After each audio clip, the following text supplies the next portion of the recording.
اور ہمیں بھی جینے کا پورا پورا حق ہے، مگر اس نے یہ سوچنا گوارا ہی نہ کیا کہ قدرت کے حسن کو برقرار رکھنا چاہیے، مگر یہ تو اپنی ہوس اور عارضی زندگی کی کامیابی حاصل کرنے کے لیے اپنے بچوں پر بھی رحم نہیں کر رہا۔ اپنی زیادہ پیداوار کی خاطر جگہ جگہ آگ بھڑکا رہا ہے۔ کھیتوں، فیکٹریوں، کارخانوں سے نکلنے والے دھوئیں نے ماحول کو اس قدر تباہ کر دیا ہے کہ ہم جیسے پرندوں اور خود اس کا بھی سانس لینا محال ہو گیا ہے۔ مگر یہ ارے ارے ارے میرے منّے، تمہیں کیا ہو رہا ہے؟ اماں، مجھے سانس لینے میں مشکل ہو رہی ہے، ایسا لگتا ہے میں مر جاؤں گا۔ اوہ میرے بچے، میں ایک ماں تمہارے لیے کیا کر سکتی ہوں سوائے تڑپنے کے۔ کاش یہ حضرت انسان ہماری اس تکلیف کو سمجھ سکتا۔ اس کی وجہ سے میں پہلے بھی اپنے بچوں کو کھو چکی ہوں، مگر تم کو کھونا نہیں چاہتی میرے بچے۔ پریشان مت ہو، زور زور سے سانس لے اور امید کا دامن نہ چھوڑنا، کیونکہ رب ہمارے ساتھ ہے۔ وہ ہماری اس تکلیف کو دیکھ رہا ہے۔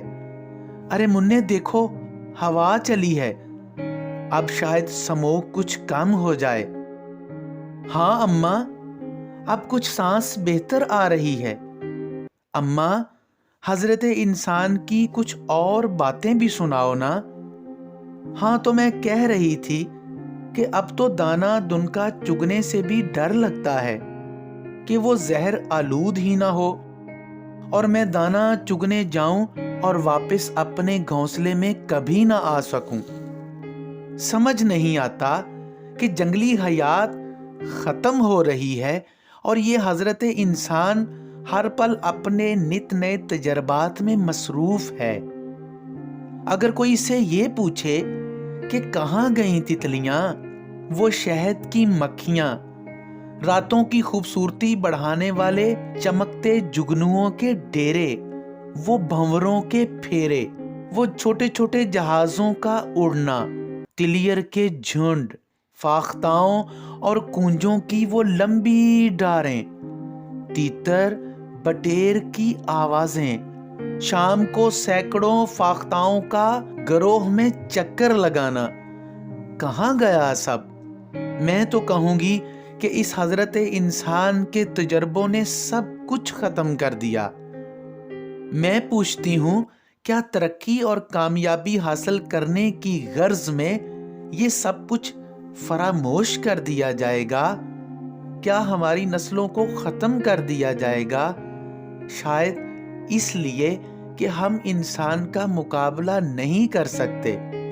نہ نہ نہ، انسان کو ہرگز ایسا نہیں کرنا چاہیے، ورنہ جو یہ کر رہا ہے اسے ایک دن اپنی اس عقل پر خود ہی رونا اور پچھتانا پڑے گا۔